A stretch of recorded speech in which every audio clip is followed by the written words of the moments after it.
Në drejtimin e prefektit të qarkut Kukës, Dritan Baj, është zhvilluar takimi i radhës i Task Force-së së paketës së sigurisë në shkolla,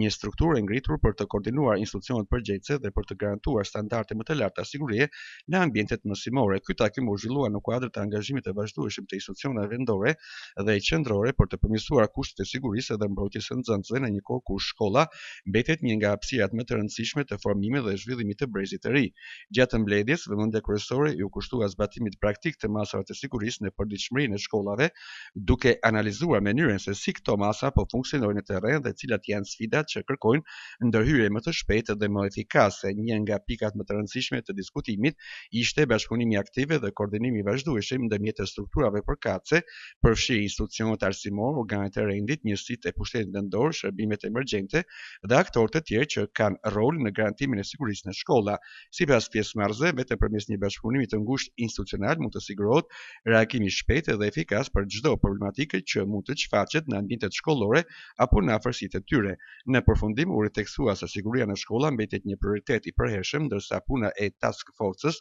do të vijojë me monitorim të vazhdueshëm dhe me masa konkrete në terren, me qëllim krijimin e një ambienti sa më të mbrojtur dhe të qetë për nxënësit, mësuesit dhe gjithë komunitetin shkollor.